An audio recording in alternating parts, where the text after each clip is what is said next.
are all coming in for a variety of reasons. So each and every story might be a little bit different over in our hospital, but we'll get into it in just a second. Now, the most natural response as to why we have turtles coming into our hospital is going to be from predation. They are extremely vulnerable from the moment they are laid as eggs all the way up through adulthood. It can be preyed on by coyotes, foxes, raccoons, opossums, sharks, crabs, birds, and even fish. Now, when a sea turtle happens to come across a predator, their only form of defense is going to be either swim away really fast or turn their shells toward that predator so they hit that hard bone instead of their flippers. Now, on the off chance they were unable to do either of those, they may or may not lose one or more flippers. Now, if a sea turtle happens to lose one or two of their flippers, that is a-okay, as they are able to swim missing those two. But once they start to miss three or more is when it becomes an issue.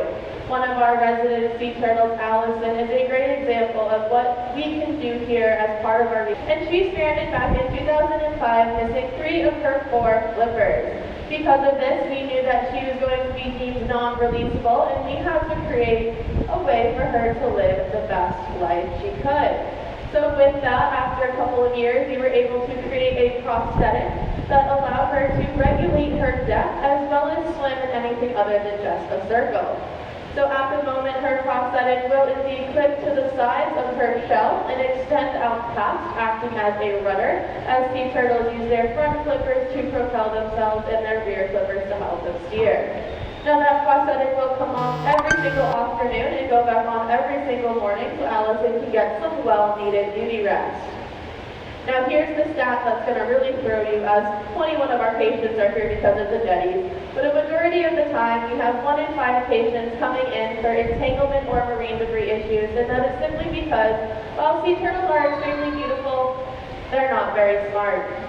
Their brains are only about the size of the tips of our thumbs, or even just the size of a grape. So while they're out swimming in the ocean and they come across fishing lines, fishing nets, or any sort of marine debris, there is a chance they could either ingest it or even become entangled in it.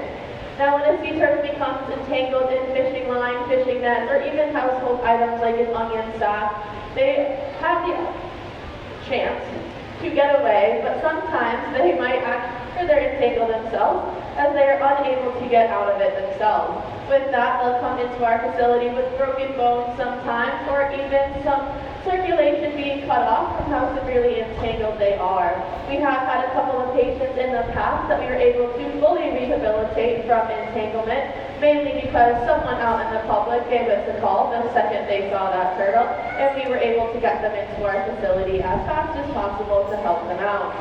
Now, when a sea turtle ingests marine debris, they're going to leave behind a diamond-like or a triangular-like bite mark right on that debris. So if you happen to be at the beach and you come across any trash that has that bite mark in it, that is indeed from a sea turtle.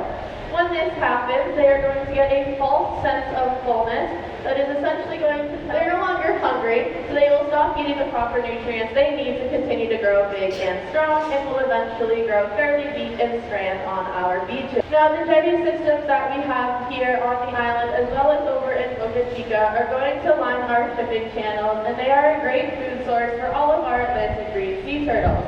Green sea turtles get their name because they eat so much green food it actually turns their fat deposits green. So while they are munching away on this algae, there is a chance they may not notice the tide has gone out, or a stronger wave has pushed them into that crevice and they are unable to get out. Now when this happens, they'll come into the facility with minor abrasions on both their shell and their plastron, and sometimes some cuts and bruises on their flippers. Now this healing process is fairly fast, and I'm super excited to say that we are hopeful to have a release shortly with some of our patients to make sure that we can make room for new ones coming in. Now, we do have the beautiful Laguna Madre Bay located over to your right, and that is a shallow bay area that houses about 80% of Texas's seagrass. So these greens are going to migrate from those jetties into the bay area to have an abundance of seagrass at their reach. And when this happens, they're going to have to come up to the surface of the water and could possibly come into contact with the boat propeller. They will then have something occur to them where that propeller could break through both parts of it. It could cause them to have everlasting injuries. One of our resident sea turtles, Poppy, is a great example of a surviving goat strike patient at one of the sea turtle hospitals over in Marathon, Florida. She came to us just last year, and she was struck in the rear of her shell. Where she was struck, it hit a nerve on her spine and caused her to lose partial use of her rear flipper, and it also gave her a severe case of bubble butt. Bubble butt occurs because air is now trapped underneath her shell as that keratin was growing over, and is trying to escape to the surface of the water.